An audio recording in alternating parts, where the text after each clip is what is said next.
Hello everybody, welcome back to my channel. तो basically आज हम लोग motion in a straight line, vectors and calculus. Basically vectors and calculus एक अलग chapter है, मोशन इन स्ट्रेट लाइन एक अलग चैप्टर है, लेकिन एनसीईआरटी में एक में ही दे रखा है, मर्ज कर रखा है। तो वेक्टर्स एंड कैलकुलस का लेक्चर नंबर 7 स्टार्ट करेंगे। ठीक है, अभी तक हम 6 लेक्चर कवर कर चुके हैं। And happy Rakshabandhan to all of you. तो चलिए स्टार्ट करते हैं। तो बेसिकली आज रक्षाबंधन है, तो आज ही के दिन मैंने सोचा चलो वीडियो भी शूट कर लेते हैं। ठीक है। और तो मैंने कहा चलो ठीक है यार, फेस्टिवल वगैरह मनाने के बाद वीडियो शूट करना था मुझे। कल रात में ही करने वाले थे बट कल हो नहीं पाया। खैर, स्टार्ट करते हैं। हम लोग वेक्टर्स एंड कैलकुलस का लेक्चर नंबर 7। तो यार अभी इस वाले लेक्चर में हम लोग रेक्टेंगुलर कंपोनेंट या Cartesian component of a vector पढ़ेंगे। तो मेरे भाई बहुत ढंग से समझना, बहुत ही तबीयत से समझ में आ जाएगा कि क्या समझाना चाह रहा हूँ मैं। ऐसे समझो कि ये रही हमारे पास एक्स एक्सिस, ये रही हमारे पास वाई एक्सिस। मैंने कहा हाँ sir, x axis y axis हो गई। ये हो गया मेरे पास एक वेक्टर ए। मैंने कहा ओके, एक वेक्टर ए। ठीक है, इतना क्लियर है। अच्छा, ऐसा मैं नहीं बोल रहा, ऐसा मैं नहीं बोल रहा, ऐसा फिजिक्स बोलती है। क्या बोलती है फिजिक्स? कि किसी वेक्टर ने अगर हॉरिजॉन्टल के साथ एंगल थीटा बनाया है, ठीक है, तो उसके दो कंपोनेंट होंगे। क्या बोला? किसी वेक्टर ने अगर हॉरिजॉन्टल के साथ एंगल थीटा बनाया तो इसके दो कंपोनेंट होंगे। एक हो जाएगा इसका हॉरिजॉन्टल कंपोनेंट, ये वाला। मैंने कहा ओके। और एक हो जाएगा इसका वर्टिकल कंपोनेंट, ये वाला।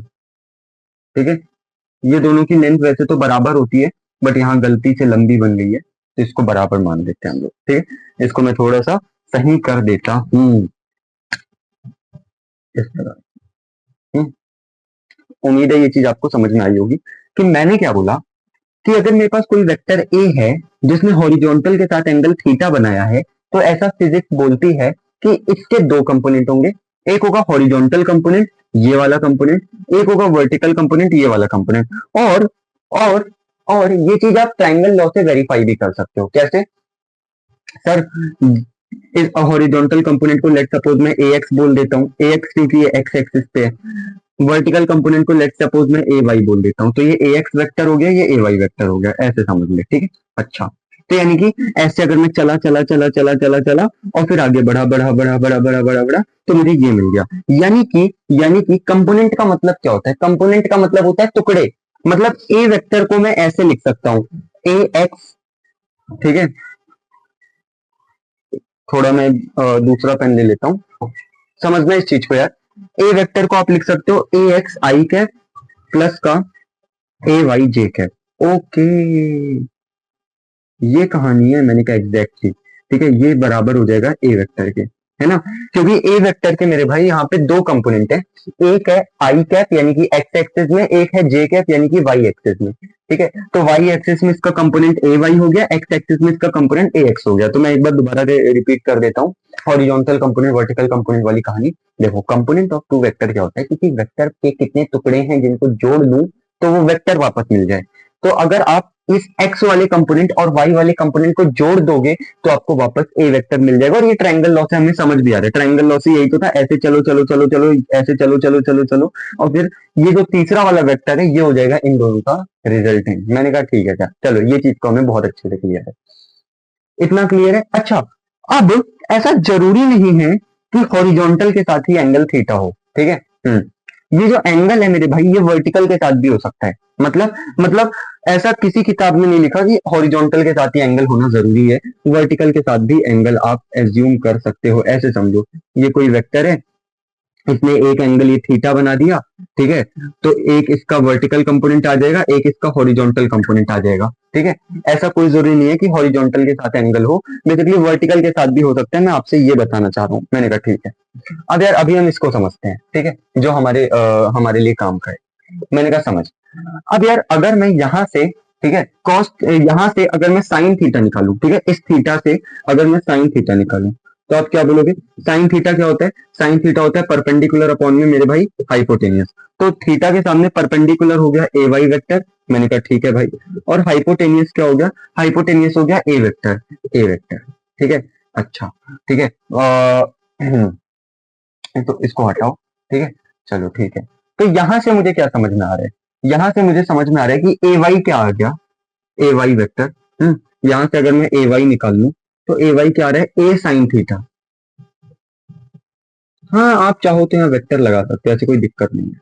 तो ये हो गया एक चीज, बोलो इतना क्लियर है? अच्छा, सिमिलरली मेरे भाई अगर मैं यहाँ से cos थीटा निकालूं, ये पहली बात हो गई। ये दूसरी बात, अगर मैं मेरे भाई यहाँ से cos थीटा निकालूं, तो cos थीटा होता है बेस अपॉन में हाइपोटेनियस। तो यहाँ से बेस क्या होगा, ax हो जाएगा। तो ये हो जाएगा ax अपॉन में हाइपोटेनियस क्या हो जाएगा मेरे भाई, a वेक्टर हो जाएगा। a वेक्टर हो जाएगा। मैंने कहा हाँ यार ये बात तो क्लियर है। तो यहाँ से ax वेक्टर कितना आ गया, तो आप बोलोगे ax वेक्टर आ जाएगा a cos theta, a cos theta. एक ये बात आ गई। तो आपको पता होना चाहिए ये दोनों बातें, ये बहुत इंपॉर्टेंट है, ठीक है। कि सर अगर कोई वेक्टर ए है, अब जरा पिक्चर अच्छे से समझो क्या बोल रहा हूँ। आई थिंक ना मैंने अभी तक एक गलती कर दी थी और वो गलती मेरी अब जाके सुधरी। अब बेसिकली मैंने एक्सपोजर को ऑफ कर दिया है। कोई भी लाइट वहां से आती है, सामने से आती है, तो स्क्रीन ब्राइट नहीं हो जाएगी अचानक से। अब नहीं होगा, हो सकता है अभी तक थोड़ा बहुत आपको स्ट्रगल करना पड़ता हो, अब नहीं होगा, ठीक है, और अब से नहीं होगा। खैर आप ऐसे समझो क्या, कि सर आपने ये समझा दिया कि अगर मेरे पास कोई वेक्टर ए है, ठीक है, जिसने एक्स एक्सिस के साथ एंगल थीटा बनाया, तो इसके दो कंपोनेंट होंगे। एक होगा एक्स एक्सिस वाला कंपोनेंट जिसको मैं ए एक्स बोल रहा हूँ, एक होगा वाई एक्सिस वाला कंपोनेंट जिसको मैं ए वाई बोल रहा हूँ। मैंने कहा अब जो ए एक्स वेक्टर है, हाँ ए एक्स वेक्टर है, इसको मैं बोल रहा हूँ ए कॉस थीटा, मतलब ए वेक्टर का कॉस थीटा, ठीक है। और जो ए वाई वेक्टर है इसको मैं बोल रहा हूँ ए साइन थीटा। अच्छा, और मैं वो बताऊं, मैं आपको एक जुगाड़ बता देता हूँ, हमेशा याद रखना, थीटा के साथ कॉस थीटा चिपका दो। जैसे जैसे कि अगर कोई वेक्टर है, अगर उसने हॉरिजॉन्टल के साथ एंगल बना दिया थीटा, गौर से समझिए मेरी बात, गौर से समझ जो मैं समझाने की कोशिश कर रहा हूँ। अगर ये कोई वेक्टर ए है जिसने हॉरिजॉन्टल के साथ एंगल बनाया है थीटा, मैंने कहा हाँ सर, तो होगा क्या, जो इसका एक्स वाला वेक्टर होगा वो किसके बराबर होगा, ठीक है, वो बराबर होगा, इस वेक्टर को लिख लो ए, ये रहा ए, और बगल में थीटा है ना, तो कॉस थीटा चिपका दो। मतलब थीटा के साथ वाली एक्सिस पे कॉस थीटा बनता है, थीटा के सामने वाली एक्सिस पे हमेशा साइन थीटा बनता है। भाई क्लियर होना चाहिए ये बात, थीटा के साथ में कॉस थीटा और थीटा के सामने साइन थीटा। मतलब मैं ये कहने की कोशिश कर रहा हूँ शॉर्ट में, इन शॉर्ट अगर मैं बात करूं कि सर अगर कोई वेक्टर ए है, मैंने कहा हाँ, जिसने कोई भी वेक्टर मान ले पी वेक्टर है, मैंने कहा हाँ, उसने एक्स एक्सिस के साथ एंगल बनाया थीटा, मैंने कहा तो थीटा के साथ वाला ये वाला कंपोनेंट होता है पी कॉस थीटा, और ये परपेंडिकुलर वाला जो कंपोनेंट होता है वो होता है पी साइन थीटा। अब यहाँ पे भी कई लोग फैलेंगे, ये आपने यहाँ क्यों लिख दिया, तो यहाँ होता है, हाँ अभी वो भी बता रहा हूँ। बस अभी आप ये समझो कि कोई भी वेक्टर है, जब आप उसके कंपोनेंट लेते हो, कंपोनेंट मतलब कि टुकड़े जब आप उसके करते हो, तो उसका, उस वेक्टर का थीटा के साथ बनता है कॉस थीटा, थीटा के सामने बनता है साइन थीटा। इस चीज को आप ऐसे भी समझ सकते हो। मैंने कहा कैसे, ऐसे, अगर मान लो इस बार मैं उल्टा बोल दूं कि ये पी वेक्टर है, या फिर हाँ पी वेक्टर है, उसमें वर्टिकल के साथ एंगल बने थीटा, तो इस बार क्या हो जाएगा कि ये हो जाएगा पी कॉस थीटा, ये हो जाएगा पी साइन थीटा, ठीक है, ये हो जाएगा पी कॉस थीटा, ये हो जाएगा पी साइन थीटा। तो ये चीज है जो मुझे आपको बतानी थी, ये जस्ट एक रफ है। तो ये चीज उम्मीद है आपको समझ में आ गई हो कि थीटा के साथ बनता है कॉस थीटा, थीटा के सामने बनता है मेरे भाई साइन थीटा। चलो मैं इस चीज को मिटा दूं क्योंकि ये जस्ट एक रफ था, ठीक है। अच्छा, तो ये चीज आपको समझ में आ गई, ठीक है, इसको नोट कर लो और अब इस पे करते हैं बढ़िया बढ़िया सवाल, ठीक है। यानी कि मेरे भाई मैं एक चीज समझ गया, मैंने कहा क्या, कि मैं ए वेक्टर को ऐसे भी लिख सकता हूँ, ए वेक्टर को एक कंपोनेंट एक्स वाला जिसको मैं बोल रहा हूँ ए cos theta i cap plus का ए साइन थीटा जे कैप। तो मैं ये चीज आपको समझाने की कोशिश कर रहा हूँ कि किसी वेक्टर को आप आई कैप जे कैप की टर्म्स में ऐसे रिप्रेजेंट कर सकते हो, ठीक है, जहां पे याद रखना अगर हॉरिजॉन्टल के साथ थीटा है तो इस वेक्टर को लिखो, लिख दिया, और बगल में कॉस थीटा चिपका दो।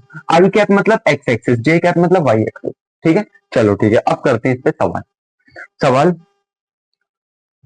सवाल करते हैं, बिकॉज तभी जाके पिक्चर क्लियर होगी। मैंने कहा अच्छा, ठीक है, चल जाए। सवाल जैसे मैं यहाँ नोट करके लाया था, रुको पहले मैं सवाल दीवार पे नोट करूं। तो मेरे भाई जैसे आपकी स्क्रीन पर यहाँ पे 3 सवाल लिखे हैं, मैंने कहा हाँ बहुत सिंपल है, आप इसको बहुत आराम से समझ सकते हो। तो सवाल क्या है, हमें वेक्टर्स को रिजॉल्व करना है आई कैप और जे कैप में, ठीक है। तो देखिए कैसे होगा, जैसे पहला वाला वेक्टर देखो, जैसे फोर्स है 10 न्यूटन का, तो 10 न्यूटन में एक्स एक्सिस पे एक कंपोनेंट होगा, एक कंपोनेंट वाई एक्सिस पे होगा, तो एक हो जाएगा इसका हॉरिजॉन्टल कंपोनेंट जिसको आप बोल सकते हो 10 cos 60, मैंने आपको बताया था थीटा के साथ cos लग जाता है और ऊपर वाली चीज एज इट इज आ जाती है, तो 10 अपनी जगह और ये थीटा के साथ है तो cos आ जाएगा। तो 10 cos 60 आई कैप क्यों, क्योंकि x एक्सिस के साथ हम बना रहे हैं, ये x है ये y है, याद रखना। यहाँ मैं लिख भी देता हूँ बट हमेशा मेंशन नहीं करूंगा, ठीक है। और ये क्या हो जाएगा, ये वाला vertical component that is 10 sin 60, तो आप इसको लिख लो 10 sin 60। बोले अच्छा, तो 10 cos 60 और cos 60 ये हो जाएगा 5 i कैप, ठीक है। और ये कितना आ जाएगा मेरे भाई, ये आ जाएगा 5 √3 j कैप। बताओ इतना क्लियर है, इतना क्लियर है क्या? अरे बहुत बेसिक क्वेश्चंस हैं, बहुत बेसिक क्वेश्चंस हैं। मैंने कहा हाँ। जैसे देख यार, ये फोर्स वेक्टर है, ठीक है, तो इसका एक कंपोनेंट इधर जाएगा, एक कंपोनेंट परपेंडिकुलर जाएगा, ठीक है। और ये चीज मैंने थोड़ी देर बोला था, थोड़ी देर पहले, कि मैं आपको बताऊंगा, तो ये भी मैं बता ही देता हूँ। आप इसको ऐसे समझो कि अगर ये फोर्स है ना, हाँ, तो इसका एक होता है हॉरिजॉन्टल कंपोनेंट जो कि ये रहा, एक होता है वर्टिकल कंपोनेंट जो कि ये रहा। अब आप इस वर्टिकल कंपोनेंट को यहां से उठा के यहाँ पे भी रख सकते हो, क्यों? क्योंकि किसी वेक्टर को हम पैरेलली शिफ्ट कर सकते हैं। तो अगर मेरा मन कर रहा है ये यहाँ से यहाँ रखूं, तो जस्ट यहाँ से मैं मिटाऊंगा और इसको ऐसे रिप्रेजेंट कर दूंगा। वो मेरी मर्जी है कि मैं ऐसे रिप्रेजेंट कर रहा हूँ या फिर इसको उठा के आगे रख रहा हूँ, वो आपकी मर्जी है, आप कुछ भी कर सकते हो। मैंने कहा ठीक है सर, तो इसमें कभी भी कंफ्यूज मत होना। इसमें कभी भी कंफ्यूज मत होना, मैं इसको मिटा रहा हूँ।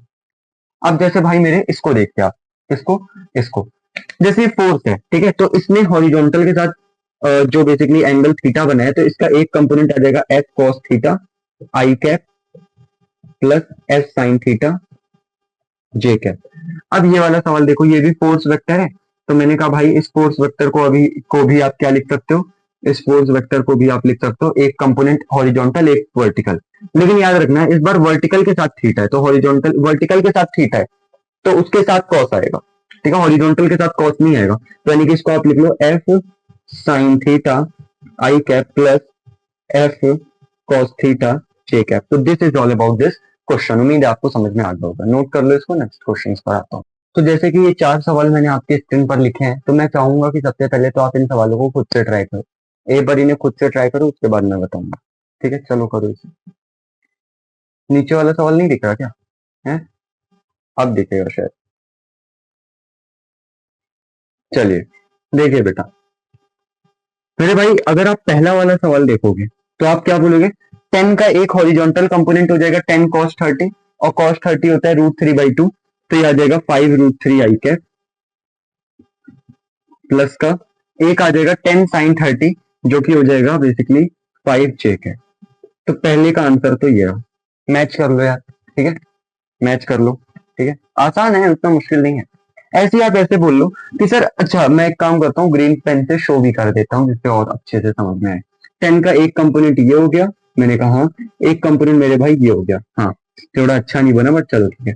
ऐसे ही इसका एक कंपोनेंट इधर आ जाएगा, बोले ठीक है, एक कंपोनेंट इधर आ जाएगा, हाँ, तो ये वाला जो कंपोनेंट होगा ये वाला क्या हो जाएगा, 10√2 है ना, अरे क्या कर दिया, अरे यार मैंने सवाल गलत ही कर दिया मेरे भाई, ये सवाल थोड़ा सा ना गलत फ्रेम हो गया। 10√2 एंगल थोड़ी ना है, 10√2 तो वेक्टर है, एंगल 45 था यहाँ पे।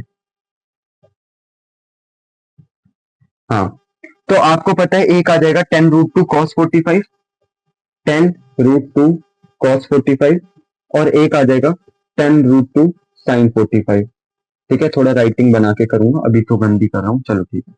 अब ये कितना आ जाएगा, ये आ जाएगा, ठीक है, 10 आई कैप प्लस का 10 जे कैप, ठीक है, तो ये आ जाएगा बेसिकली ये वाला। ऐसे ही आप इसको भी कर सकते हो, मैंने कहा इसको भी करके दिखाते हैं। तो 10 cos 37 आई कैप, ठीक है, 10 cos 37 आई कैप, ये एक्स एक्सिस है, तो 10 cos 37 ये होता है कितना होता है, ये 8 होता है ना, कुछ गलत तो नहीं बोल रहा।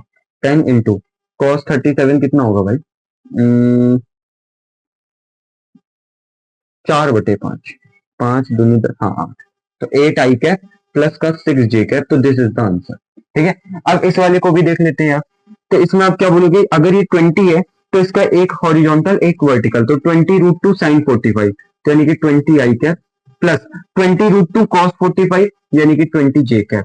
लेकिन गलत है ये, क्यों? क्योंकि यहाँ माइनस जे कैप आएगा, क्योंकि माइनस वाई है, तो इधर आगे एक माइनस भी आ जाएगा, ठीक है। कैसे, अरे मेरे भाई 20 आई कैप प्लस 20 जे कैप नहीं है, ये माइनस जे कैप है, तो यहाँ पे माइनस जे कैप।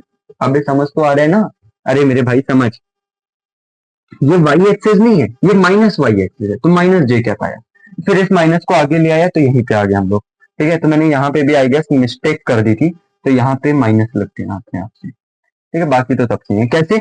अरे मेरे भाई ये 10√2 है। गौर से समझिए मेरी बात, गौर से समझना। ये 10√2 है, एक कंपोनेंट ये हॉरिजॉन्टल, एक कंपोनेंट ये वर्टिकल। यार वर्टिकल मतलब वाई एक्सिस, मैंने कहा हाँ, लेकिन वाई एक्सिस भी नेगेटिव वाला है, तो यहाँ पे हो जाएगा माइनस वाई एक्सिस। तो यहाँ पे मैंने माइनस जे कैप रखा है। बोले ठीक है सर, इतना क्लियर है क्या? आई गेस इतने सवाल पर्याप्त होंगे। और ना, हाँ, एक और सवाल करा ही देता हूँ, चलो। ठीक है, एक और सवाल, पांचवा। सेम सवाल है, बस फर्क इतना सा है, इस बार मैंने यहाँ पे 45 एंगल दे दिया और 20√2। तो अब क्या होगा, जरा ट्राई करिए, ट्राई कर। तो आप क्या बोलोगे? कुछ नहीं, एक होगा हॉरिजॉन्टल कंपोनेंट, एक होगा वर्टिकल कंपोनेंट। हॉरिजॉन्टल कंपोनेंट कितना होगा? 20√2 साइन 45, जो कि बेसिकली हो जाएगा 20, और माइनस आई कैप, तो आई कैप और माइनस आगे ले लिया, ऐसे यहाँ पे हो जाएगा -20 जे कैप। ठीक, तो मैंने सारे सवाल डिस्कस कर दिए जो भी मुझे करना था इस टॉपिक के ऊपर। उम्मीद है आपको सारी चीजें बहुत अच्छी तरीके से क्लियर हो गई होंगी।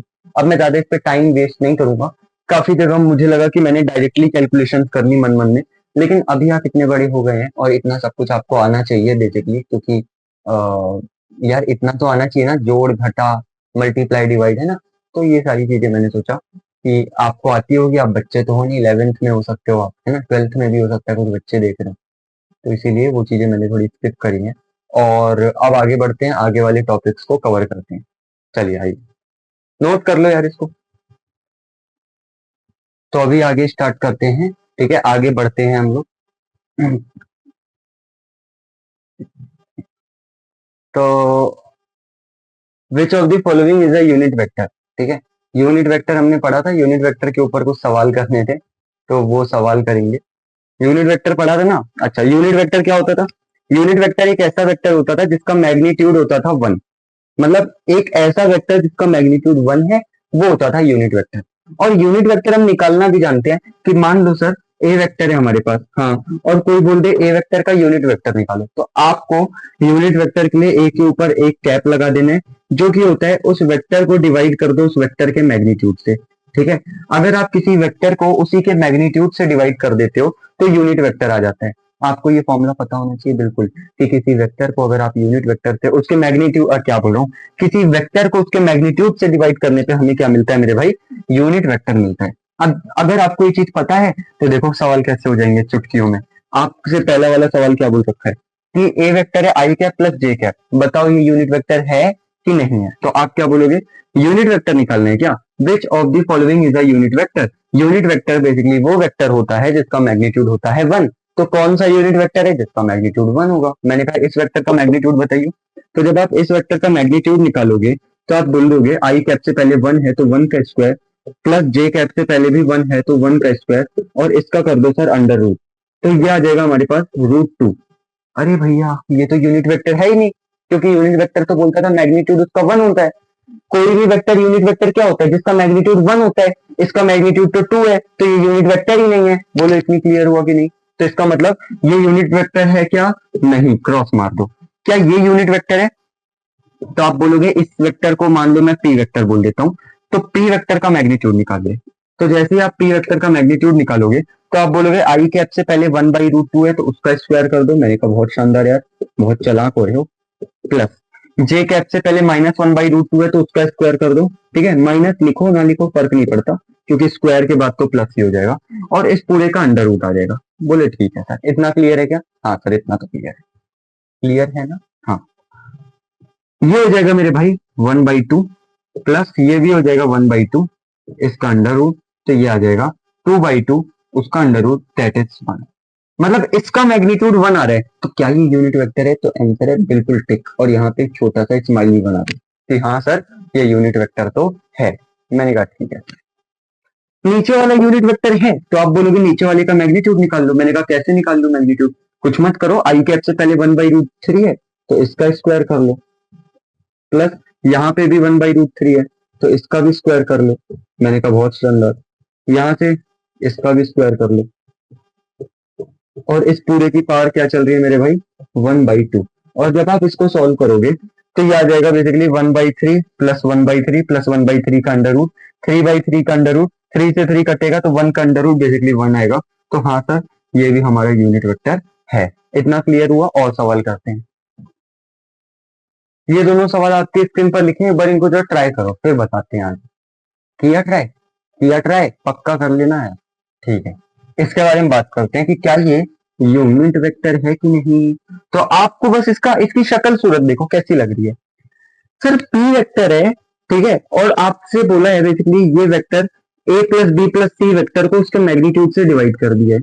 अरे सर, यूनिट वेक्टर तो ऐसे ही निकालते थे ना। यूनिट वेक्टर कैसे निकालते थे? अगर आप किसी वेक्टर को उस वेक्टर के मैग्नीट्यूड से डिवाइड कर दो तो यूनिट वेक्टर आ जाता था। मैंने कहा बहुत शानदार। तो सर यहाँ पे भी तो वही हो रहा है। मैंने कहा कैसे? अरे यार देख के ही समझ में आ रहा है, A vector plus B vector plus C vector तीनों को जोड़ा तो एक नया वेक्टर मिला, ठीक है, तो वो वेक्टर है और उसका मैग्नीट्यूड है, तो वेक्टर को अगर उसी के मैग्नीट्यूड से डिवाइड करें तो यूनिट वेक्टर मिल जाता है। तो इसका मतलब ये यूनिट वेक्टर है। क्या ये यूनिट वेक्टर है? तो इस वेक्टर को इसके मैग्नीट्यूड से डिवाइड करना चाहिए था। मैंने कहा हाँ, किया भी है, हाँ, लेकिन दिक्कत है, ये जो मैग्नीट्यूड है ना ये कोई दूसरा वेक्टर है और ऊपर वाला वेक्टर कोई दूसरा है, क्योंकि यहाँ प्लस है यहाँ माइनस है, तो यानी कि नीचे वाला कोई दूसरे वेक्टर का मैग्नीट्यूड है। ओके, तो ये यूनिट वेक्टर नहीं है। क्लियर हुआ इतना? बहुत सिंपल चीजें चल रही हैं यार, बिल्कुल घबराना मत। अब यार सुनो, ये वाला जो सवाल है ये तुम्हारी स्क्रीन पर लिखा है, एक बार इस सवाल को ट्राई करो। मैं बता देता हूँ ये क्या बोल रहा है कि ए वेक्टर एक यूनिट वेक्टर है। मैंने कहा ठीक है, ए वेक्टर क्या है? यूनिट वेक्टर है, और ए वेक्टर की वैल्यू ये है, ये है ए वेक्टर तुम्हारे पास। तो उन्होंने बोला है अल्फा निकालो अगर ए वेक्टर एक यूनिट वेक्टर है तो। मैंने कहा ट्राई कर चल। तो अब मैं बेसिकली सवाल को बताता हूँ कैसे करेंगे। ठीक है, सिंपल सवाल है यार, कुछ मुश्किल मुश्किल नहीं है। ठीक है, मतलब मैंने भी उतना ट्राई नहीं किया, अभी आप ही के सामने करूंगा। क्या झूठ बोल रहे हो यार? अरे नहीं यार, सच बोल रहे हो। देखो क्या है, समझो, ए वेक्टर एक यूनिट वेक्टर है। अगर ए वेक्टर यूनिट वेक्टर है तो क्या ए वेक्टर का मैग्नीट्यूड 2 होगा? पागल वागल है क्या? ए वेक्टर का मैग्नीट्यूड तो 1 होगा। मैंने कहा एग्जैक्टली। तो यानी कि ए वेक्टर का मैग्नीट्यूड निकालते हैं और उसको 1 के बराबर रखते हैं। तो अगर मैं ए वेक्टर का मैग्नीट्यूड बोलूं तो हो जाएगा 0.6 आई कैप, 0.6 आई कैप। 2 मिनट, मैग्नीट्यूड निकाल रहा हूँ ना, तो मैग्नीट्यूड कैसे निकालते हैं? इससे पहले वाले का स्क्वायर कर लो, ठीक है, प्लस जे कैप से पहले अल्फा है तो इसका स्क्वायर कर लो। मैंने कहा बहुत शानदार। और इधर कर दो मेरे भाई अंडर रूट। मैंने कहा ठीक है। और ये जो ए वेक्टर का मैग्नीट्यूड है, मैंने कहा हाँ, क्योंकि ए वेक्टर एक यूनिट वेक्टर है तो ये मैग्नीट्यूड किसके बराबर होना चाहिए? 1 के बराबर होना चाहिए। अरे डेफिनेशन ही यही है, यूनिट वेक्टर का मैग्नीट्यूड 1 होता है। तो आपने यहाँ से इसका मैग्नीट्यूड निकाला, उसको 1 के बराबर रख दिया, बस खत्म सवाल यार। अब तो सवाल में कुछ जान ही नहीं है। मैंने कहा कैसे सॉल्व कर ले यार, स्क्वायरिंग बोथ साइड करके सॉल्व हो जाएगा ये आ जाएगा तुम्हारे पास 6 का स्क्वायर ओवर 36, ठीक है, 0.36 प्लस का अल्फा स्क्वायर बराबर में 1, तो अल्फा स्क्वायर बराबर में 1 माइनस 0.36। तो 1 में से 0.36 को जब आप माइनस करोगे तो हो जाएगा हमारे पास 0.64। 0.64 का अंडर रूट प्लस माइनस के साथ ये हमारा अल्फा आ जाएगा। अल्फा की दो वैल्यूज आएंगी यहाँ पे प्लस माइनस के साथ। बताओ इतनी बात क्लियर है कि नहीं? ठीक है सर। तो यानी कि यहाँ से अल्फा क्या आ जाएगा? अल्फा आ जाएगा 64 क्या होता है 8 का स्क्वायर ना, तो 0.8 आ जाएगा प्लस माइनस के साथ। तो अगर अगर अगर ए वेक्टर एक यूनिट वेक्टर है तो अल्फा की क्या वैल्यू हो सकती है? तो आप बोलोगे अल्फा की दो वैल्यूज हो सकती हैं। एक हो सकता है प्लस 0.8, एक हो सकता है माइनस 0.8। ठीक है, इतना क्लियर है क्या? देख लो एक बार इतना। तो यार बस यही है इसका आंसर। उसने हमसे क्या बोल रखा था? अल्फा की वैल्यू निकालनी, अल्फा की दो वैल्यू निकल सकती है। अच्छा, फिर आप यहाँ से वेक्टर भी बता सकते हो कि यहाँ दो वेक्टर हो सकते हैं। ठीक है, ए वेक्टर की वैल्यू 0.6 आई कैप प्लस अल्फा क्या था 0.8, तो 0.8 जे कैप ये भी हो सकती है। और ए वेक्टर की वैल्यू 0.6 आई कैप माइनस 0.8 जे कैप ये भी हो सकती है। नहीं सर, ये माइनस कैसे आ गया? अबे बेवकूफ, अल्फा दो वैल्यूज कैरी कर रहे हैं ना, अल्फा की वैल्यू प्लस में भी है माइनस में भी है, तो एक बार प्लस में पुट कर दिया एक बार माइनस में पुट कर दिया, तो ये दो ए वेक्टर की वैल्यू आ गई। क्लियर है? ठीक है, मतलब अल्फा की वैल्यू ये होगा 0.8 होगा तो भी इस वेक्टर का ये वेक्टर यूनिट वेक्टर ही होगा। और अगर अल्फा की वैल्यू माइनस 0.8 होगा तो भी ये वेक्टर यूनिट वेक्टर ही होगा। तो बस ये है सवाल। आगे बढ़ते हैं। तो अब हम लोग बढ़ते हैं आगे। ठीक है, आगे बढ़ते हैं, आगे वाले टॉपिक्स को कवर करते हैं। तो यार अब मैं आपसे जानना चाहता हूँ नेट फोर्स।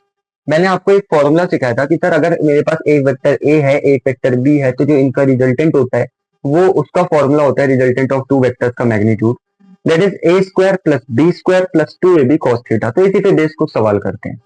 जैसे मेरा सवाल है, ठीक है, फाइंड नेट फोर्स। मैंने कहा ठीक है सर, हमें बेसिकली क्या करना है, हमें बेसिकली नेट फोर्स को फाइंड करना है। मैंने कहा ऐसे समझ क्या कि अगर मान ले मैं तेरे से बोल दूं, पहले मैं एक कार्टेशियन प्लेन बना देता हूं, मैं तेरे से बोल दूं एक वेक्टर है तेरे पास ऐसे 10 न्यूटन का, बोले ठीक है, एक वेक्टर है तेरे पास, ठीक है, कुछ ऐसे समझ ले, ये 10 न्यूटन का, और इनके बीच का एंगल मैं बोल दूं 60 डिग्री है। समझ में आया इतनी बात क्या बोला मैंने? एक वेक्टर है मेरे भाई 10 न्यूटन का और दूसरा वेक्टर भी है मेरे भाई 10 न्यूटन का, इनके बीच का एंगल है 60 डिग्री। तो इसका रिजल्टेंट कहां से निकलेगा बताओ मुझे, इसका रिजल्टेंट कितना होगा? तो आप क्या बोलोगे, सर रिजल्टेंट तो हमें पता है दो वेक्टर का, मान लो ये ए वेक्टर है, मान लो ये बी वेक्टर, और रिजल्टेंट मान लो सी वेक्टर है। तो दो वेक्टर के बीच का रिजल्टेंट निकालना हमें पता है, सी वेक्टर का मैग्नीट्यूड क्या हो जाएगा, ए स्क्वायर 10 का स्क्वायर प्लस बी स्क्वायर 10 का स्क्वायर प्लस का 2 ए बी कॉस 60 का अंडर रूट, डिंग डिंग डिंग डिंग डिंग, टपाश। क्लियर हुआ? अरे सर क्या बकवास कर रहे हो, देखो ना यार, एक वेक्टर 10 न्यूटन का है, दूसरा वेक्टर भी 10 न्यूटन का है, इसके बीच का एंगल 60 है। तो दो वेक्टर पे रिजल्टेंट का मैग्नीट्यूड निकालना तो आपने कुछ दिन पहले ही सिखाया था ना, तो वही तो मैंने किया है, यहाँ फॉर्मूला पुट कर दिया, फॉर्मूले में वैल्यूज डाल दिए। मैंने कहा अच्छा, तो ये कितना आ जाएगा, ये आ जाएगा मेरे भाई 10 का स्क्वायर 100, तो यहाँ पे आ गया 100 प्लस ये भी आ गया मेरे भाई 100 प्लस ये हो गया 10 10 का 100, या फिर cos 60 कितना होता है, cos 60 होता है 1/2, तो 1/2 से ये 2 कट जाएगा और ये भी आ जाएगा हमारे पास 100, और इसका कर दे मेरे भाई अंडर रूट, तो फाइनली तेरे पास आ जाएगा, ठीक है, 300, दैट इज 10√3। तो ये है बेसिकली इन दो वेक्टर्स के बीच का रिजल्टेंट, एक वेक्टर ये रहा और एक वेक्टर ये रहा, ठीक है, इन दोनों वेक्टर्स के बीच का एंगल 60 डिग्री था, तो इसके रिजल्टेंट का मैग्नीट्यूड मैंने कहा ये हो जाएगा। तो ये सवाल को करने का एक मेथड बोल सकते हैं, इसको मैं बोल देता हूं एक मेथड। इसका एक और मेथड है, ठीक है, इसको करने का एक और मेथड है, तो मैं चाहता हूं वो भी सीखो क्योंकि वो सबसे ज्यादा यूजफुल मेथड होगा हमारे लिए, ठीक है। मेथड दूसरा, दूसरा मेथड क्या बोलता है, दूसरा मेथड बोलता है अरे सर कुछ मत करो, सिंपल तोड़ा ताड़ी कर लो। मैंने कहा तोड़ा ताड़ी कर लो, ये क्या होता है? बोले अभी सिखा रहा हूं ना, पहले देख तो लो। मैंने कहा अच्छा सर, देखो ये एक्स एक्सिस हो गया, ये वाई एक्सिस हो गया, ठीक है, एक 10 न्यूटन का वेक्टर और दूसरा 10 न्यूटन का वेक्टर, और इनके बीच का एंगल है 60 डिग्री, ठीक है। तोड़ा ताड़ी करने का क्या मतलब है? सर तोड़ा ताड़ी करने का मतलब है कि आप क्या करो, उस वेक्टर के कंपोनेंट ले लो एक्स में और वाई में और सवाल खत्म वहीं पे। मैंने कहा ये तू कौन सा तरीका दिखा रहा है? अरे सर अभी पढ़ाया थोड़ी ना, पढ़ाने तो दो तब समझ आएगा। मैंने अच्छा ये कहानी चल रही है। देखो ये जो वेक्टर है 10 न्यूटन जिसमें 60 डिग्री एंगल बना है एक्स एक्सिस के साथ, तो आप क्या करोगे, आप इसका एक कंपोनेंट ले लोगे हॉरिजॉन्टल वाला, ठीक है, आए 2 मिनट यार, ये शायद मर गया है इसके, डिंग डिंग डिंग डिंग डिंग, अबे चल जा है, रुको मैं दूसरा पेन क्या है तो मेरे पास, इसी से करना पड़ेगा, चलो कोई दिक्कत नहीं है। आप क्या करो, इस वेक्टर के दो कंपोनेंट ले लो एक्स में और वाई में, तो जब आप एक्स में लोगे तो इसका एक कंपोनेंट इधर आ जाएगा, दैट इज 10 cos 60, 10 cos 60, और प्लस में ये 10 तो चल ही रहा था, ठीक है, एक ऊपर आ जाएगा इसका कंपोनेंट एक परपेंडिकुलर वाला, दैट इज 10 sin 60। समझ में आया मैंने क्या किया, 10 sin 60, समझ में आया? अबे हो जाए यार। हाँ, ये जो यहाँ पे ऑलरेडी 10 न्यूटन का एक वेक्टर था, ये वाला जो वेक्टर है ये ऑलरेडी यहाँ पे था, ठीक है, एक और वेक्टर था 10 न्यूटन का 60 डिग्री एंगल पे, तो इसका एक कंपोनेंट हॉरिजॉन्टल बना लिया, एक कंपोनेंट वर्टिकल बना लिया, तो यानी कि हॉरिजॉन्टल और वर्टिकल दो कंपोनेंट आ गए। हाँ, 10 cos 60 कितना होता है मेरे भाई 5, और प्लस में एक वेक्टर यहाँ ऑलरेडी था 10, तो एक्स एक्सिस में ओवरऑल कितने का वेक्टर हो गया, 5 + 10 = 15, 15 यूनिट का वेक्टर हो गया, न्यूटन मान ले क्योंकि यहाँ यूनिट न्यूटन है, तो यानी कि मैं डायरेक्ट लिख रहा हूँ 15 i कैप प्लस ये कितना हो जाएगा, ये आ जाएगा बेसिकली 10 और साइन 60 होता है √3/2, तो ये आ जाएगा 5√3, 5√3 j कैप। तो ये हो जाएगा इन दोनों वेक्टर्स का रिजल्टेंट। नहीं सर ये तो अजीब दिख रहा है, ये देखो यहाँ रिजल्टेंट का आंसर कुछ और आ रहा है, यहाँ कुछ और आ रहा है। अबे घोंचू, ये वेक्टर की फॉर्म में है और ये आंसर है, यानी कि ये सी वेक्टर है। मैंने कहा सी वेक्टर का मैग्नीट्यूड निकाल, तुझे खुद समझ आ जाएगा। 15 का स्क्वायर कर लेगा 225 होता है, प्लस ये हो जाएगा 5 का स्क्वायर 25, 25 या 75, ठीक है। और जब तू इसका अंडर रूट करेगा, ठीक है, तो ये आ जाएगा तेरे पास 225 और 75, 5 5 10 को 0, 1 कैरी, 7 8 9 10 को 0, 1 कैरी और 3, ठीक है। तो ये आ जाएगा बेसिकली तेरे पास 300 का अंडर रूट, यानी कि 10√3। क्लियर हुआ इतनी बात? 10√3, 10√3, खत्म कहानी। मजा आया? दोनों तरीके बहुत प्यार से समझाए हैं। नहीं सर हमें दूसरा तरीका थोड़ा कम समझ आया। नहीं सर दूसरा तो आ गया, पहला कम समझ में आया। अब तो दिक्कत क्या है? देख पहले वाला तरीका तो मैं नहीं बताने वाला दोबारा, ठीक है। दूसरा अभी मैं और भी सवाल कराऊंगा तो उसमें क्लियर हो जाएगा। पहले वाले तरीके में बस आप ये समझो कि मैंने बोला एक वेक्टर 10 न्यूटन का है, एक वेक्टर 10 न्यूटन का है, इनके बीच का एंगल 60 डिग्री है, तो दो वेक्टर्स के रिजल्टेंट का मैग्नीट्यूड कितना होता है? सर ए स्क्वायर 10 का स्क्वायर बी स्क्वायर, बी भी तो 10 है तो 10 का स्क्वायर प्लस 2 ए बी, इनके बीच का एंगल cos थीटा cos 60। खत्म, ठीक है। दूसरा तरीका कम समझ है? अबे क्या बात कर रहा है, मेरे से कम समझ में आने का चांस ही नहीं। अभी फिर समझाऊंगा, तू देख बस। जैसे एक सवाल है, आप यहाँ पे समझना, मैं यहाँ पे क्रिएट करता हूँ एक सवाल, ठीक है। क्या क्रिएट करा जाए? हाँ ऐसे समझते हैं कि सर यहां मान लो 10 न्यूटन का एक फोर्स है, यहां मान लो 10 न्यूटन का एक फोर्स है, ठीक है। यहाँ पे 45 डिग्री पे मैंने बोल दिया एक वेक्टर है 10√2, और यहाँ पर 45 डिग्री पे मैंने एक बोल दिया एक और वेक्टर है 20√2, और मैंने कहा एक, देख यहाँ चार वेक्टर है, एक एक्स एक्सिस वाला, एक वाई एक्सिस वाला, दो, और एक ये तीसरा, एक ये चौथा। इन चारों वेक्टर के रिजल्टेंट बताओ, इन चारों वेक्टर के रिजल्टेंट का मैग्नीट्यूड बताओ। आप बोलोगे सर छपरी सवाल है, छपरी सवाल है और छपरी सवाल है, ठीक है। प्रॉब्लम क्या थी, जब हम मेथड नंबर 1 लगाते थे तो उसमें हम दो वेक्टर्स को देखते थे कि ये रहा एक वेक्टर, ये रहा दूसरा वेक्टर, इनके बीच का एंगल थीटा है, तो इन दोनों वेक्टर्स के बीच का मैग्नीट्यूड हम निकालते थे A square plus B square plus 2ab cos theta से। लेकिन दिक्कत जानते हो क्या थी उस मेथड में? बोले क्या दिक्कत थी? मैंने कहा उस मेथड में दिक्कत ये थी कि उस मेथड से आप सिर्फ दो वेक्टर्स के बीच का ही रिजल्टेंट निकाल सकते थे। यहाँ तो चार चार है, अब बता कैसे निकालेंगे? हाँ नहीं सर मैं निकाल लूंगा, इन दोनों का रिजल्टेंट निकालूंगा और फिर क्या करूंगा, हाँ इन दोनों का रिजल्टेंट निकालूंगा और उन दोनों में फॉर्मूला लगा दूंगा। मैंने कहा भाई लंका लग जाएगी, बहुत लंबे चौड़े मेथड हो जाएंगे, तो जितना सिखा रहा हूँ बस तू उतना सीख। अच्छा मतलब अभी तक बस तू मेरी पिक्चर समझ, और कोको से भी मिल लेते हैं। आओ कोको, ये देखो क्या चल रहा है। हाँ अब कोको बताएगा कोको सिखाएगा आज। देखो कोको, हेलो बोलो, ठीक है। तो मैंने आपको क्या सिखाया? मैंने आपको ये सिखाया कि जब हमारे पास दो वेक्टर्स हैं, मैंने कहा तो दो वेक्टर्स के बीच का जो रिजल्टेंट का मैग्नीट्यूड है वो तो हम निकाल लेंगे A square plus B square plus 2ab cos theta के अंडर रूट से। हाँ लेकिन अगर दो से ज्यादा वेक्टर्स हुए तो, ठीक है। और चल चल काट रहा है भाई, काट रहा है, चलता यहाँ से। तो अगर हमारे पास दो वेक्टर हुए तो दो वेक्टर के मैग्नीट्यूड का रिजल्टेंट हम निकालते हैं A square plus B square plus 2ab cos theta से। लेकिन अगर दो वेक्टर से ज्यादा वेक्टर्स हुए तो उनके मैग्नीट्यूड का रिजल्टेंट कैसे निकालेंगे? उनके मैग्नीट्यूड का रिजल्टेंट निकालेंगे इस वाले मेथड से जो मैं अब सिखाने जा रहा हूँ। ठीक है सर चलो करते हैं, चल भाग यहाँ से चल। चलो ठीक है। अरे भाई वो गुस्से में आ गया था, काटने वाला तो। खैर सवाल करते हैं, ठीक है। तो दो वेक्टर हो तो हमें रिजल्टेंट पता है कैसे निकालते हैं, फॉर्मूले से। दो से ज्यादा वेक्टर हो तो हमें कैसे रिजल्टेंट निकालना होता है, मेरे तरीके से। कैसे? देखो यहां मैं स्टेप्स लिख देता हूं, ठीक है। स्टेप्स लिख लो। स्टेप नंबर 1 सारे वेक्टर्स को एक्स वाई में तोड़ लो, ठीक है।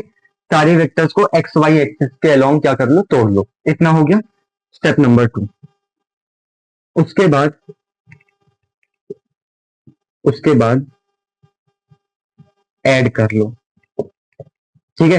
ये दो मेथड हैं, ये दो स्टेप्स हैं, इन दोनों स्टेप से इसके सवाल निपट जाएंगे, ठीक है।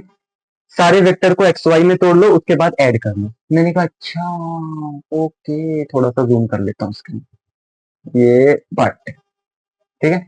हाँ चलो ठीक है।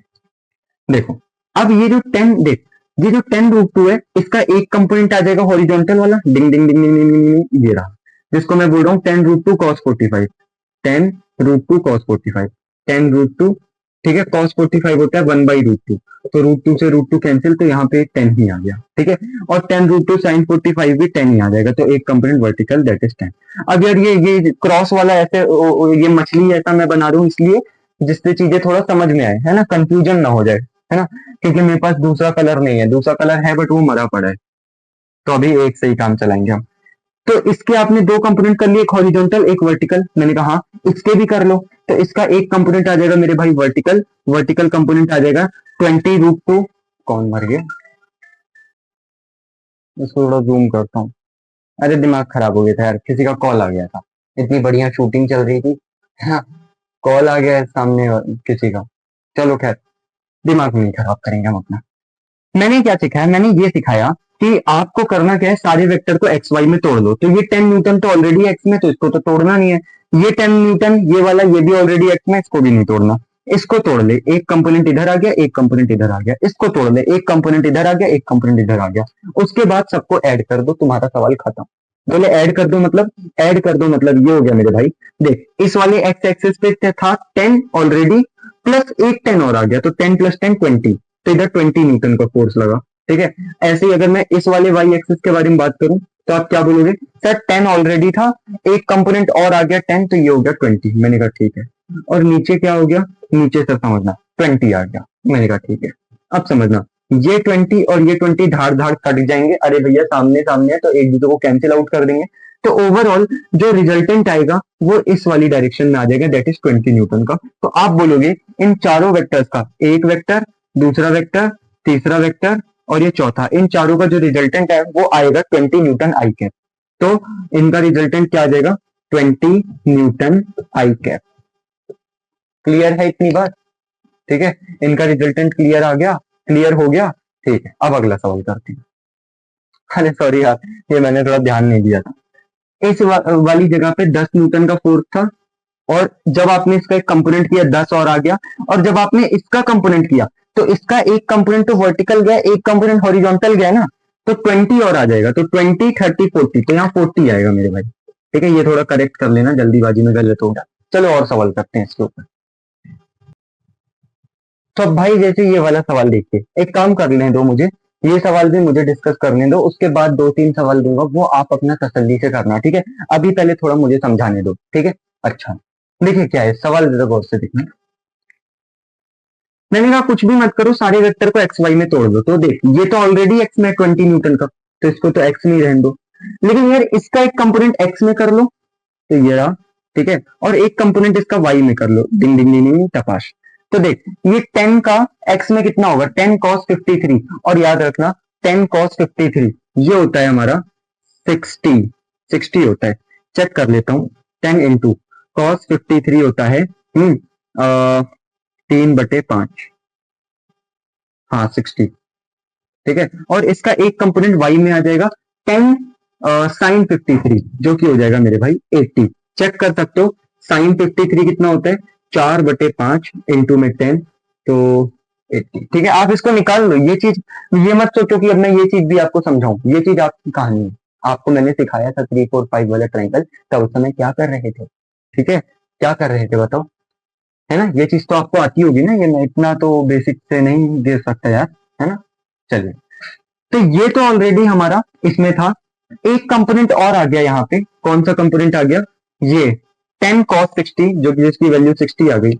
मैंने कहा अच्छा, और y में एक कंपोनेंट आ गया 80। मैंने कहा बहुत शानदार। अगर मैं इस वाले 10 की बात करूं, ये वाला 10, तो इसका भी तो एक कंपोनेंट हॉरिजॉन्टल में जाएगा, एक कंपोनेंट वर्टिकल में जाएगा ना। तो इसका जो हॉरिजॉन्टल वाला कंपोनेंट जाएगा वो कितना जाएगा, 10 cos 37, मान ले वो ये हो गया। अब मेरे भाई देख इसका जो हॉरिजॉन्टल कंपोनेंट है वो ये रहा, ठीक है, 10 cos 37, और एक वर्टिकल कंपोनेंट होगा वो ये रहा 10 sin 37। 10 cos 37 कितना होता है, तो ये होता है हमारे पास 8, और 10 sin 37 होता है हमारे पास 6। क्लियर है इतना, इतना क्लियर है। ठीक है, एक बार मैं चेक कर लेता हूँ। और तो इसमें कुछ भी खास नहीं है, बस हो गया। अब क्या करना है, कुछ भी नहीं। एक कंपोनेंट इसका 8 हो गया, तो यहाँ पे अरे 60 नहीं 6 होगा ना ये। हाँ, और एक कंपोनेंट यहाँ 8 आ गया, ठीक है। और ऊपर क्या हो जाएगा, ऊपर 80 कहाँ से आ गया, 8 होगा, ठीक है। और नीचे क्या आ गया मेरे भाई 6। तो यहाँ से मुझे क्या समझ में आ रहा है, 20 और 8, 28, 28, 29, 30, 31, 32, 33, 34। तो आगे की ओर है 34, और ऊपर 8 नीचे 6, तो इधर 2। तो यानी कि जो नेट रिजल्टेंट आएगा मेरे भाई, वो आ जाएगा 34 i cap plus 2 j cap. तो this will be your final answer. Check कर लो एक बार, चेक कर लो, क्या पता कोई गलती हो गई है मेरे से। नहीं सही है, मैं डर गया था, मुझे लगा कहीं कुछ कैलकुलेशन मिस्टेक ना हो गई हो, है ना, क्योंकि यार इंसान है यार, है ना, भगवान तो होंगे।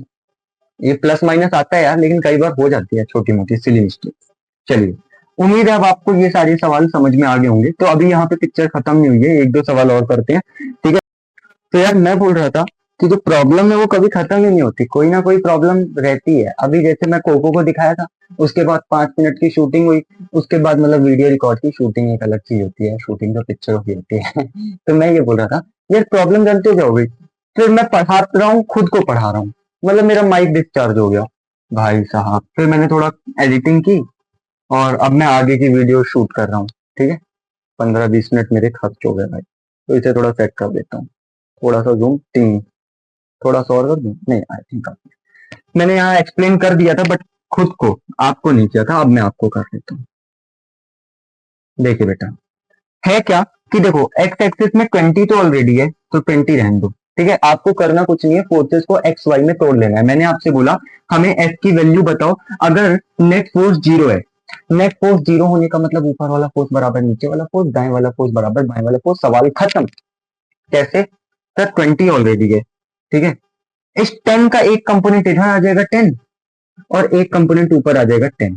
इस 20 का एक कंपोनेंट इधर आ जाएगा, कितना आ जाएगा, 20 cos 30, 20 cos 30 दैट इज 10√3, और एक कंपोनेंट नीचे आ जाएगा that is 20 sin 30 that is 10।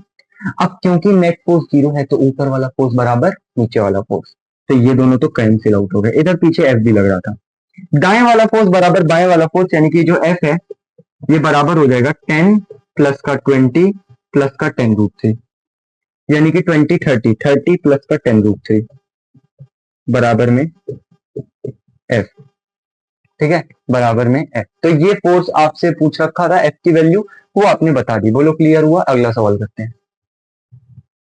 तो ये सवाल दिया है, इसको होमवर्क के तौर पे कर लेना, and thank you so much. हाँ, तो मैं बोल रहा था यार कि ये एक होमवर्क है, ठीक है। ये आप मतलब ये एक सवाल है, ये आप डू इट बाय योरसेल्फ, खुद से करके लाना। और आज के लिए इतना काफी। वो एक्चुअल में ना उस टाइम पे जब मैंने ये चीजें बोली थी, तो कोई आ गया था, तो मैं थोड़ा एम्बेरस फील कर रहा था। मैंने कहा कि भाई जाने दो, तब मैं दोबारा से शूट करूंगा। तो खैर, ये होमवर्क करके ले आइएगा। इसका आंसर मैंने यहाँ मेंशन कर दिया है, चेक कर लीजिएगा, ठीक है। -30 आई कहते हैं, नेट फोर्स निकालना था इसमें, ठीक है। तो उम्मीद है आपको पसंद आया होगा। Thank you so much, bye bye, ठीक है। और मजा तो आया होगा यार, है ना। मजा ना आए यार, कैसे पढ़ के यार, ऐसा हो ही नहीं सकता, है ना। क्योंकि सबसे पहली बात तो मैं बहुत ही अच्छी तरीके से पढ़ा रहा हूँ, प्योरली मेंस और नीट वगैरह ओरिएंटेड होके पढ़ा रहा हूँ, ठीक है। अपनी तरफ से बिल्कुल भी कंजूसी नहीं कर रहा हूँ कि कोई चीज जल्दीबाजी में खत्म करा दी जाए या अच्छे से एक्सप्लेन ना की जाए। तो आपको भी नहीं करनी है अपनी तरफ से कंजूसी, ठीक है। Okay, thank you so much, bye bye.